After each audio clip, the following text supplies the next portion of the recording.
আল্লাহর দিনগুলোর মধ্যে এমন কোনো দিন নাই যেদিন ইবাদত করা আল্লাহর কাছে জিলহজের 10 দিনের ইবাদতের চেয়ে বেশি প্রিয়।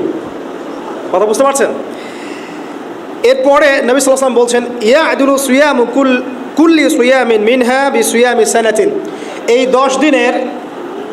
10 দিনের একটা সিয়াম বা একটা রোজা 1 বছর রোজা রাখার সমান। এই 10 দিনের একটা রোজা 1 বছর রোজা রাখার সমান। ওয়া কিয়ামু কুল্লি লাইলাতিন ফিহা বিকিয়ামি লাইলাতিল কদর।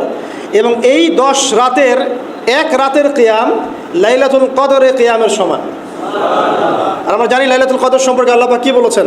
লাইলাতুল কদরি খায়রুম মিন আলফি শাহর, 1000 মাসের ইবাদতের চেয়ে উত্তম। তাহলে আমরা বুঝতে পারছি যে এই 10 দিন 10 রাত কি আমল করতে হবে এই হাদিসটা বলে দিচ্ছে, সিয়াম এবং কিয়াম। 10টা সিয়াম না পড়েন অ্যাটলিস্ট 3টা সিয়াম পারা যাবে ইনশাআল্লাহ। পারা যাবে না? একটা সোমবার পাবো সামনে আমরা, ওটা রাখা যাবে ইনশাআল্লাহ। একটা বৃহস্পতিবার পাবেন, সেটাও রাখা যাবে ইনশাআল্লাহ।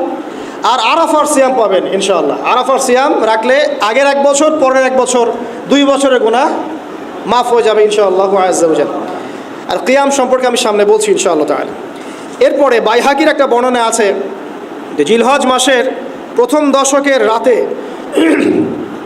জিলহজ মাসের প্রথম দশকের রাতের প্রত্যেকটা নেক আমলকে 10 দিয়ে গুণ করা হয়, 10 গুণ বৃদ্ধি করা হয়। সুবহানাল্লাহ। আরও আছে বাইহাকি এবং ইসবাহানির বিশুদ্ধ সনদে হযরত আনাস বিন মালিক রাদিয়াল্লাহু আনহু থেকে বর্ণিত আছে, জিলহজ মাসের প্রথম দশকের প্রতিদিন 1000 দিনের সমান, মানে প্রতিদিনের আমল 1000 দিন আমলের সমান, এবং আরাফার দিনের মর্যাদা 10,000 দিনের সমান। আরাফার দিন যে ব্যক্তি ইবাদত করবে ইনশাআল্লাহ তাআলা সে 10,000 দিন ইবাদতের নেকি পাবে ইনশাআল্লাহ আযজা ওয়া জাল্লা। এগুলো হাদিস।